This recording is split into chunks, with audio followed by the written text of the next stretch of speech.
Je donne à présent la parole à son Excellence, Monsieur le jeune Mbela, ministre des Relations extérieures du Cameroun.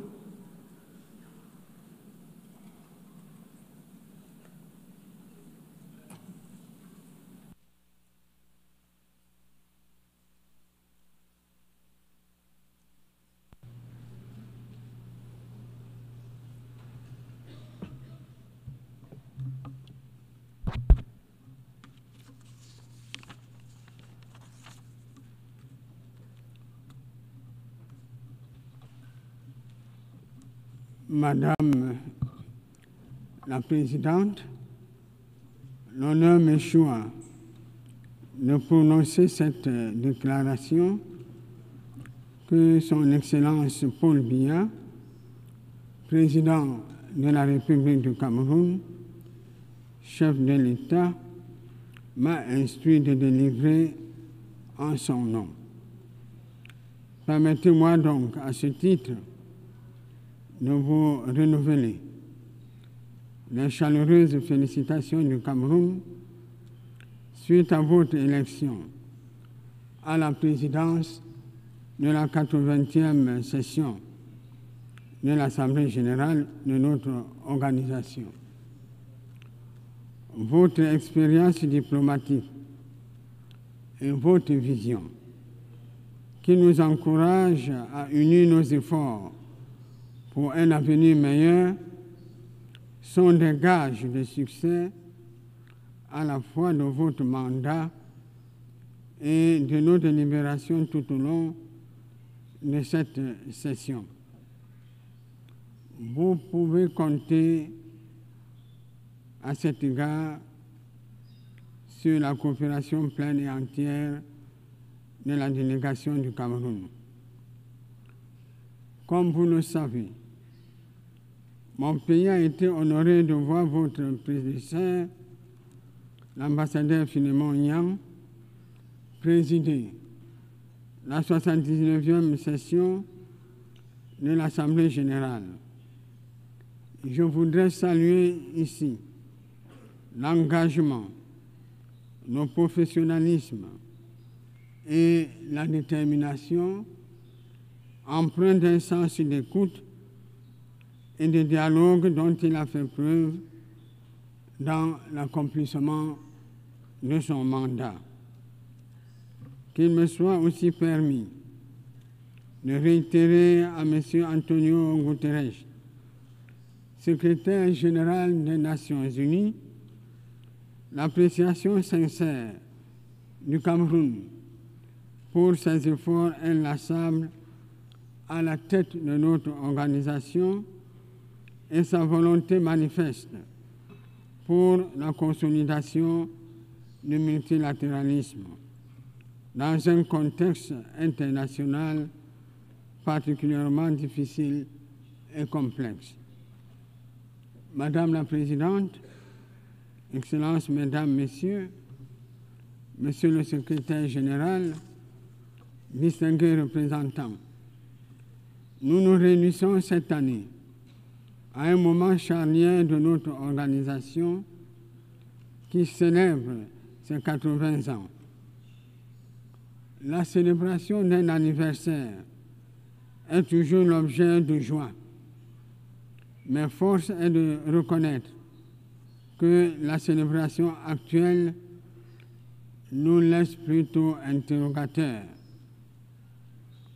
Aussi, l'occasion nous est-elle donnée de faire son bilan et de réfléchir sur les voies et moyens de la rendre davantage efficace dans la mise en œuvre de sa mission, des recommandations et des promesses contenues dans sa charte. Vous avez proposé à cet égard, Madame la Présidente, la mutualisation de nos volontés, de nos efforts et de nos ressources. Vous estimez, à juste titre, que nous sommes meilleurs ensemble. Le Cameroun partage cette vision et se félicite du choix du thème pour nos discussions. Je cite, mieux vivre ensemble, 80 ans et plus pour la paix, le développement et les droits de l'homme. Fin de citation. Ce thème est plus qu'un slogan. Il s'agit là d'un programme pertinent que nous devons décliner au niveau des États et de la communauté internationale dans son ensemble en actions concrètes. L'union de nos forces est le fondement même de la Charte des Nations Unies. Ses pères fondateurs étaient conscients de ce que maintenir la paix et la sécurité internationale, favoriser le développement économique et social pour tous, ne pouvait être que le fruit d'un travail collectif. C'est pourquoi nous devons maintenir cette dynamique pour le bien-être de nos populations. Madame la Présidente, l'ONU a été créée pour être à la fois un vecteur d'espoir, un forum de dialogue et un catalyseur d'actions concrètes pour bâtir un monde plus juste, plus sûr et plus solidaire. 80 ans plus tard, il est utile, comme je venais de le souligner plus haut, de faire un bilan et d'en tirer des enseignements pour l'avenir. La question ci-après se pose donc à ce sujet. Y sommes-nous parvenus? Avons-nous réussi à mettre nos peuples à l'abri de la paix et de la guerre? Avons-nous réussi à mettre nos pays à l'abri de l'incertitude pour leur avenir? Avons-nous réussi à mettre nos pays à l'abri contre la famine? La situation internationale actuelle, caractérisée par de nombreuses crises, nous offre une réponse négative et éloquente à ces questions.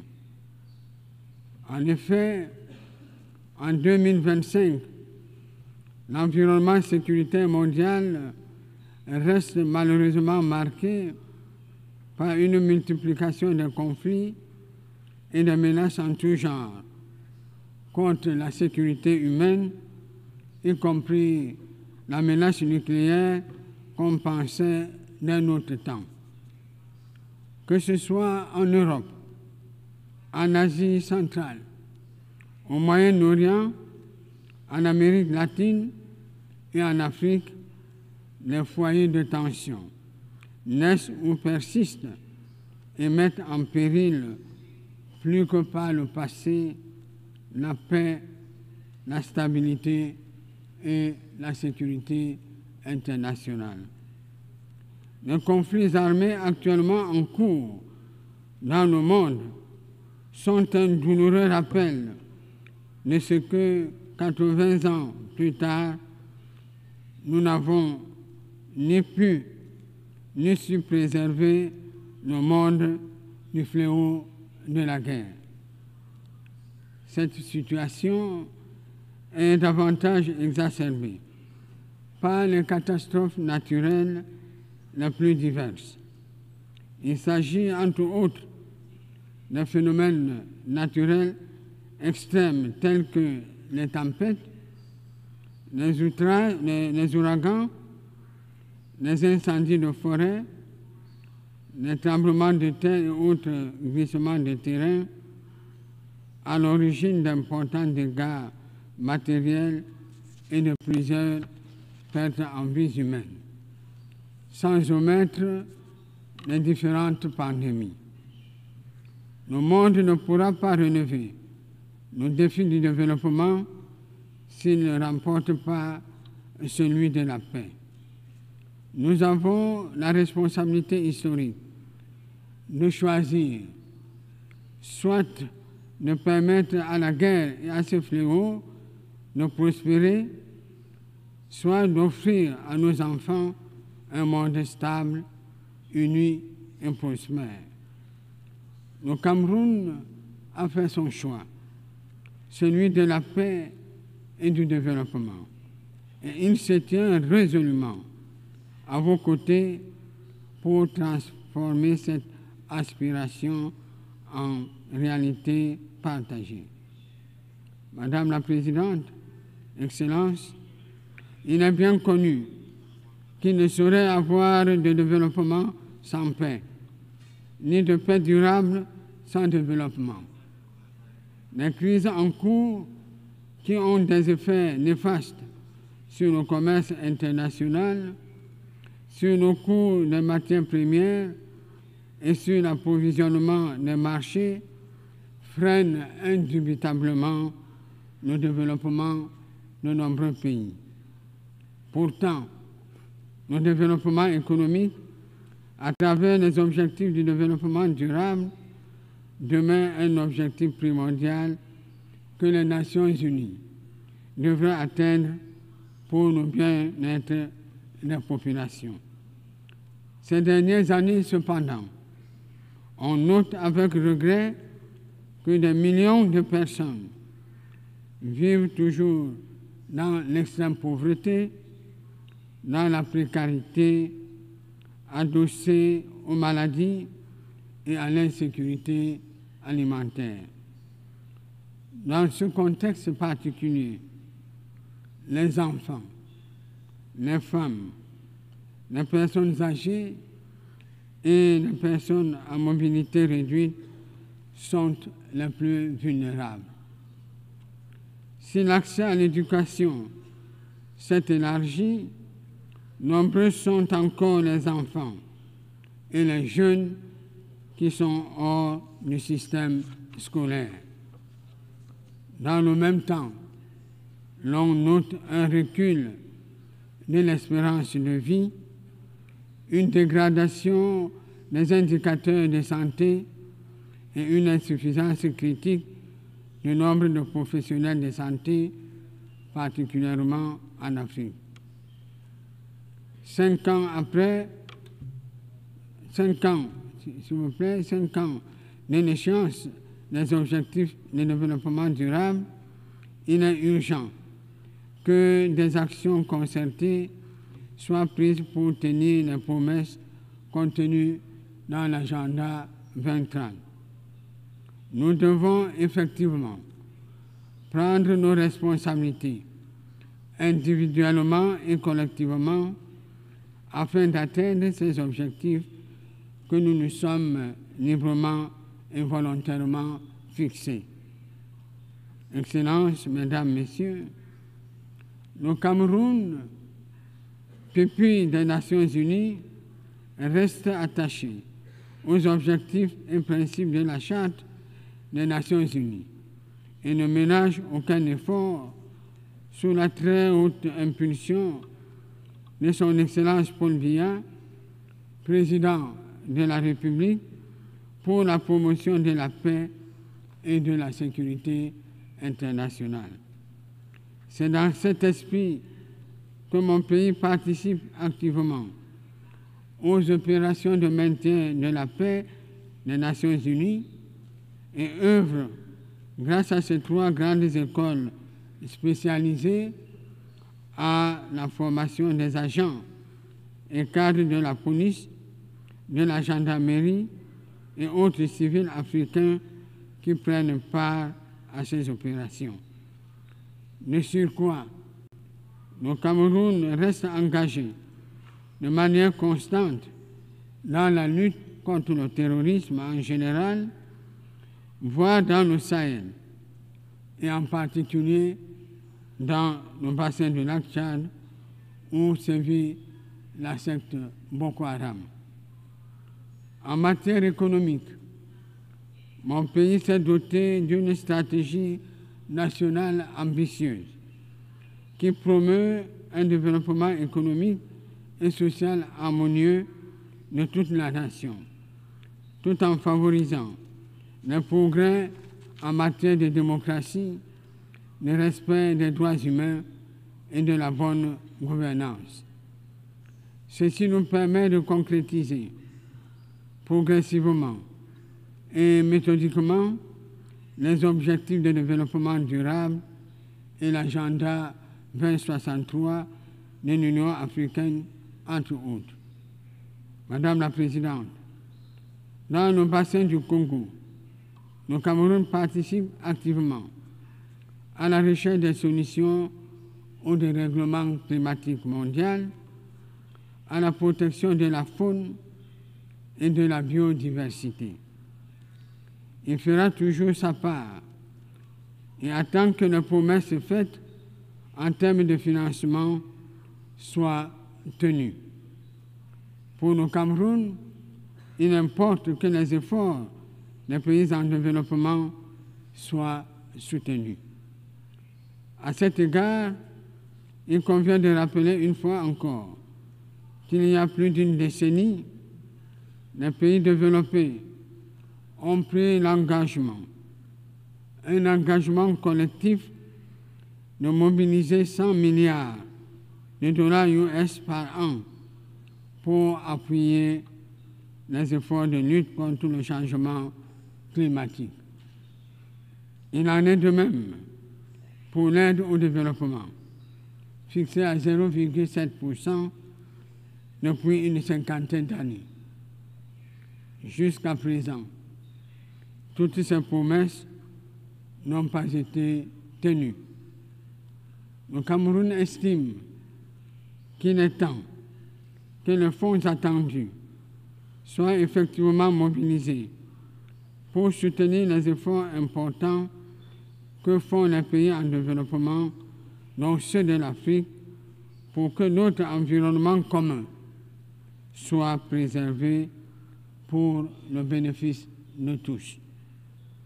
Sur un autre plan, une mobilisation générale des ressources s'opère au Cameroun en faveur de projets majeurs dans les domaines de l'éducation, de la santé, des infrastructures, du développement rural, etc., en vue d'apporter une transformation structurelle au pays.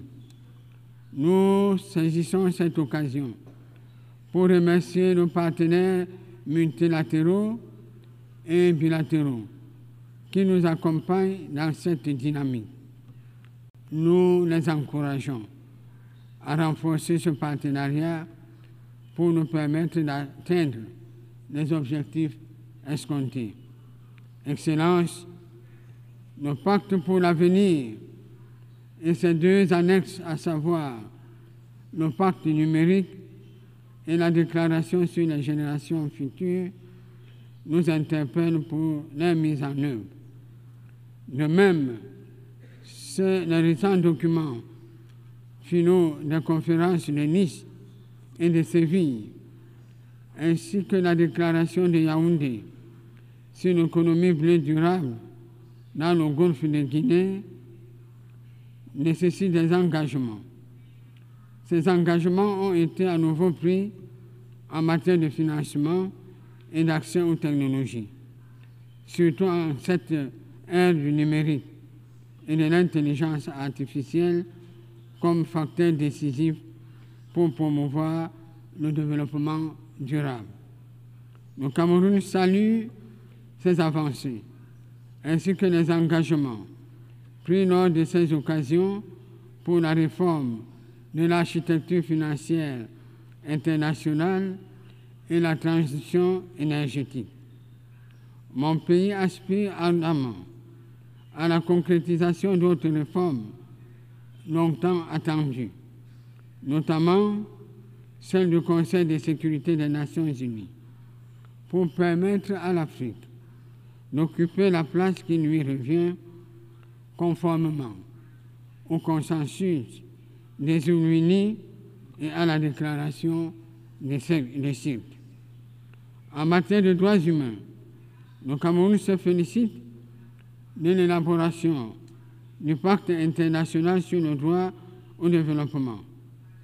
L'adoption éventuelle de cet important instrument marquera l'histoire de l'humanité en consacrant sans équivoque que le développement, est un droit fondamental et non une faveur. Madame la Présidente, Excellences, Mesdames, Messieurs, en ce moment particulier de l'histoire des nations, il nous revient d'agir et c'est une obligation impérative à laquelle nous ne saurions nous soustraire. Ceci passe, à mon avis, par le respect de nos engagements pour le financement du développement, la matérialisation de nos promesses en faveur de la paix et l'efficacité de nos choix en matière des droits humains et d'assistance humanitaire. Il nous appartient encore, pour les années à venir, de renforcer les fondations d'une paix durable, ancrée dans la prévention, la résilience et la justice. Nous en avons les moyens, surtout en ce moment où la richesse globale en 2025 atteint des niveaux sans précédent et où le développement technologique permet d'améliorer de façon significative les conditions de vie de tous et de chacun. En conclusion, et en guise d'exhortation, nous devons donc faire mieux et davantage pour que l'Organisation des Nations Unies tienne ses promesses faites au peuple du monde et qu'elle devienne plus que jamais le moteur d'un multilatéralisme renforcé, d'une coopération juste et équitable et d'une solidarité repensée face à l'avancée inquiétante de la multipolarité. Je vous remercie de votre bien aimable attention.